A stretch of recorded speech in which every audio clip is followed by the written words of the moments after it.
ꯃꯌꯥꯝ ꯄꯨꯝꯅꯃꯛꯄꯨ ꯈꯨꯔꯨꯝꯖꯔꯤ ꯑꯩ ꯉꯁꯤ ꯑꯃꯨꯛ ꯂꯥꯛꯑꯦ ꯃꯌꯥꯝ ꯃꯃꯥꯡꯗ ꯌꯥꯝ ꯋꯥꯏ ꯀꯦꯃꯦꯔꯥ ꯁꯦꯝꯕ ꯚꯤꯗꯤꯑꯣ ꯑꯃ ꯁꯦꯝꯕ ꯀꯥꯏꯁꯦ ꯐꯥꯒꯤ ꯅꯠꯇꯦ ꯃꯤꯅ ꯁꯦꯝꯅꯔꯤꯁꯤꯡꯁꯦ ꯋꯥꯔꯝꯅꯤꯍꯦ ꯉꯁꯤ ꯑꯩꯅ ꯆꯥꯖꯒꯗꯧꯔꯤꯕ ꯃꯊꯦꯜꯁꯤꯡꯁꯤꯗꯤ ꯎꯇꯤ ꯊꯣꯡꯕ ꯁꯤꯅ ꯁꯂꯥꯗ ꯂꯐꯨ ꯏꯔꯣꯝꯕ ꯉꯧꯊꯣꯡ ꯍꯥꯏꯕꯗꯤ ꯀꯥꯡꯍꯧ ꯑꯁꯤꯅ ꯁꯧꯒ꯭ꯔꯤ ꯃꯍꯤ ꯕꯣꯔꯥ ꯑꯗꯩꯗꯤ ꯆꯝꯐꯨꯠ ꯑꯗꯩꯗꯤ ꯁꯧꯒ꯭ꯔꯤꯒꯤ ꯃꯄꯪ ꯑꯗꯨꯗꯤ ꯑꯃꯨꯛ ꯆꯥꯕ ꯍꯧꯔꯒꯦ ꯑꯩ ꯈꯨꯠ ꯍꯥꯝꯃꯕꯅꯤꯀꯣ ꯅꯣꯡ ꯂꯥꯛꯇꯣꯔꯦ ꯉꯁꯤꯒꯤ ꯃꯊꯦꯜꯁꯤꯗꯤ ꯎꯇꯤ ꯊꯣꯡꯕ ꯑꯩ ꯅꯍꯥꯟꯈꯣꯏ ꯆꯥꯗ꯭ꯔꯤ ꯑꯩꯒꯤ ꯚꯤꯗꯤꯑꯣꯗ ꯑꯗꯒꯤ ꯁꯤꯅ ꯂꯐꯨ ꯏꯔꯣꯝꯕ ꯑꯗꯩꯗꯤ ꯀꯥꯡꯉꯧ ꯑꯩꯈꯣꯏ ꯁꯤꯒꯅ ꯉꯧꯊꯣꯡ ꯍꯥꯏꯌꯦ ꯑꯗꯩꯗꯤ ꯁꯤꯅ ꯕꯣꯔꯥ ꯕꯣꯔꯥꯁꯦ ꯀꯩꯅꯣꯒꯤ ꯕꯣꯔꯥꯅꯤ ꯑꯩꯈꯣꯏꯒꯤ ꯄꯨꯏ ꯁꯥꯛ ꯍꯥꯏꯗꯣ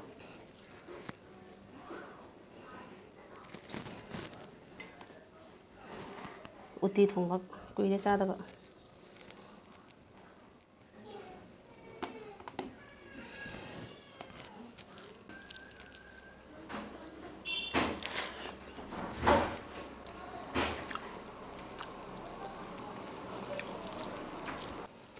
ꯆꯥꯛ ꯆꯥꯕꯁꯦ ꯈꯨꯠꯆꯥ ꯐꯖꯗꯕ ꯑꯩꯈꯣꯏꯅ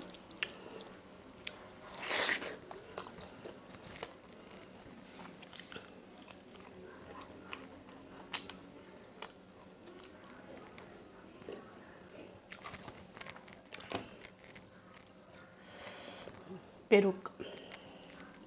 ꯂꯐꯨ ꯏꯔꯣꯝꯕꯁꯦ ꯐꯛꯄꯥꯏꯒ ꯍꯥꯞꯄꯤꯖꯥꯠꯅꯤ ꯁꯦ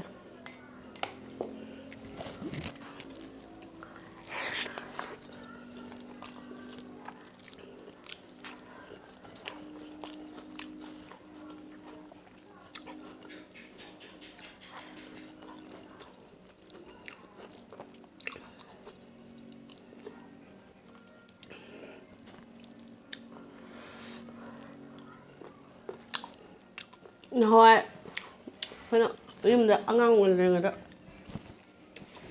ꯃꯌꯥꯝ ꯑꯩꯈꯣꯏ ꯕꯕꯥ ꯃꯃꯥꯒ ꯆꯥꯛ ꯆꯥꯃꯤꯟꯅꯔꯤꯉꯩꯗ ꯁꯨꯝ ꯃꯤꯒ ꯂꯥꯛꯄꯁꯦ ꯀꯧꯔꯛꯄꯁꯦ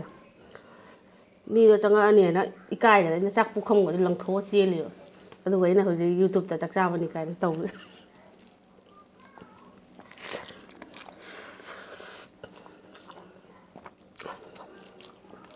ꯍꯥꯎꯋꯤ ꯃꯌꯥꯝ ꯁꯤꯡꯖꯨ ꯇꯧꯒꯦ ꯇꯧꯕꯅꯦ ꯑꯗꯣ ꯂꯐꯨ ꯏꯔꯣꯝꯕ ꯌꯥꯎꯔꯣ ꯇꯧꯗ꯭ꯔꯕ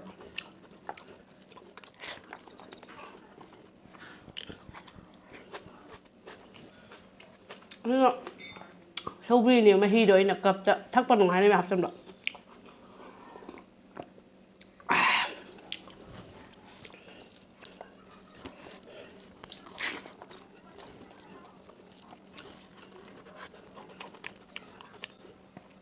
자,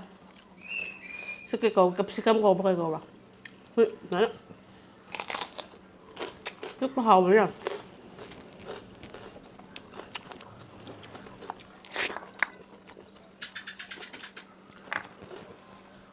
영장 마루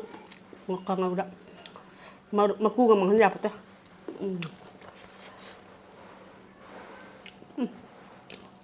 nôn dòng cánh bằng nghe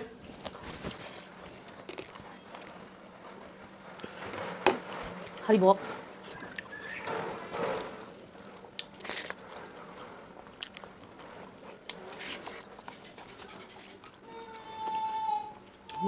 물ок 뭐 생각 ngang cà phê cha cái sàn thì nó sao hoặc có thế là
ꯑꯩ ꯕꯤꯟꯗꯤꯁꯦ ꯐꯤ ꯑꯁꯪꯕ ꯏꯜꯂꯦꯅ ꯕꯤꯟꯗꯤꯁꯨ ꯑꯁꯪꯕ ꯒ꯭ꯔꯤꯟ ꯏꯟꯕꯅꯦ ꯒ꯭ꯔꯤꯟ ꯇꯧꯕꯅꯦ ꯑꯗꯣ ꯑꯃꯗ ꯀꯦꯃꯦꯔꯥ ꯑꯝꯇ ꯌꯥꯎꯔꯝꯗ꯭ꯔꯦ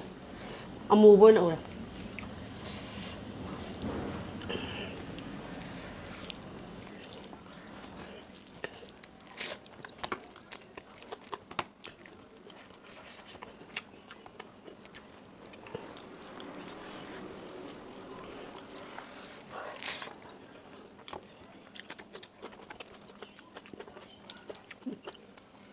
서울이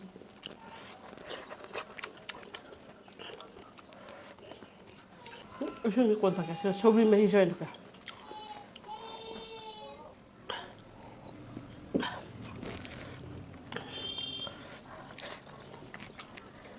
왜냐 보가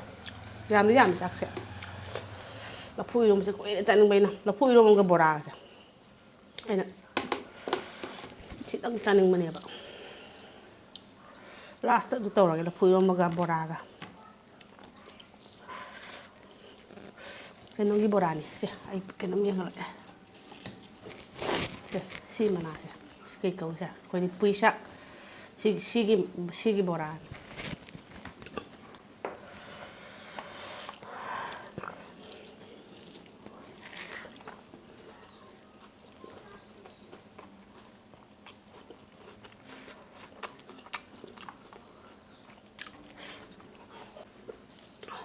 camera xem mi mùi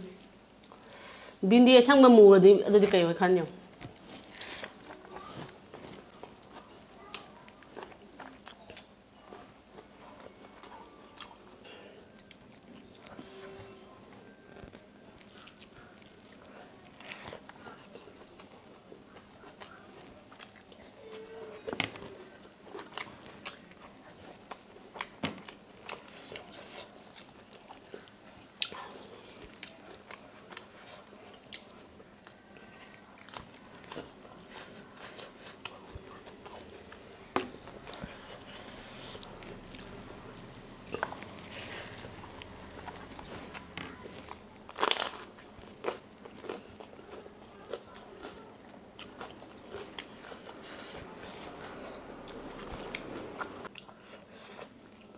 와서 한번 짜볼까?